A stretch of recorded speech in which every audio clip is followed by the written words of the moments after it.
আমরা আবারও বলছি, নির্বাচনের রোডম্যাপ কিন্তু দেওয়া হয়েছে। বিএনপি যেটা চাচ্ছেন হয়তোবা যে এক্সাক্ট একটা ডেট চাচ্ছেন।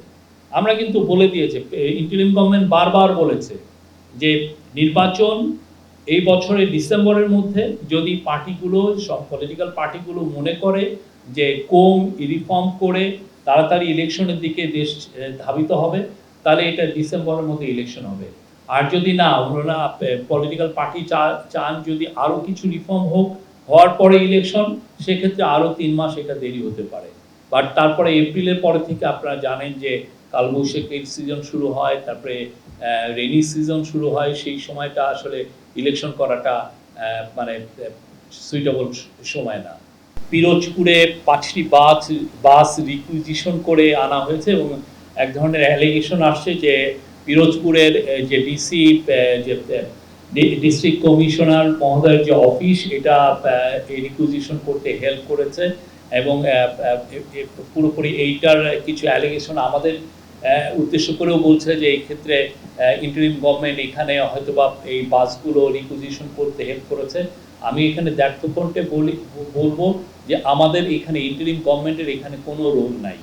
যেটা হয়েছে, যেটা আমরা পিরোজপুরের ডিসি সাথে কথা বলেছি, ডিসি আশরাফুল আলম জানিয়েছেন যে গতকাল বা তার আগের দিন থেকেই বৈষম্য পিরোজপুর শাখা বৈষম্য বিরোধী ছাত্র দল এবং নাগরিক কমিটি তাদের কাছে বাস রিকুইজিশনের জন্য জানিয়েছেন এবং তারা তাদেরকে ডিসি মহোদয়ের কাছে একটা চিঠিও দিয়েছেন।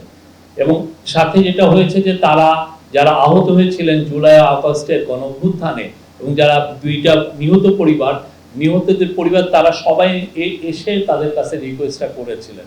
সেই রিকোয়েস্টের প্রেক্ষিতে এবং এক ধরনের প্রেশারের প্রেক্ষিতে তারা 5টি বাস রিকুইজিশন করাতে হেল্প করেন। কিন্তু এই বাসগুলোর কোনো ধরনের কোনো পেট্রোলের খরচ বা এটা যাতায়াতের খরচ, কোনো খরচ এই ডিসি অফিস থেকে দেওয়া হয়নি।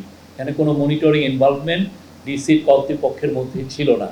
এবং আমরা দেখছি যে এই ধরনের ঘটনা আরও কোথাও রিপিট হয়েছে কিনা। বাট এইখানে আমরা বলছি, আমি ক্যাবিনেট সেক্রেটারির সাথেও কথা বলেছি, এই বিষয়ে ইন্টারিম গভর্নমেন্টের কোনো রোল নাই। ইন্টারিম গভর্নমেন্ট এখানে কাউকে, ইন্টারিম গভর্নমেন্ট মনে করে সমস্ত পার্টির জন্য সে লেভেল প্লেইং ফিল্ড তৈরি করছে, যাতে সুন্দর একটা ইলেকশনে, সুন্দর ফ্রি অ্যান্ড ফেয়ার ইলেকশনে সমস্ত পার্টি পার্টিসিপেট করতে পারে। আমাদের এটা হচ্ছে আমাদের মূল দায়িত্ব। আমরা সমস্ত পার্টির কাছে আমরা সমান। তো সেই জায়গায় আমরা মনে করে যে এই ধরনের ইন্টারনেটে যেটা বলা হচ্ছে, আসলে সেটার মধ্যে বেশিরভাগই অতিরঞ্জিত আমরা মনে করি।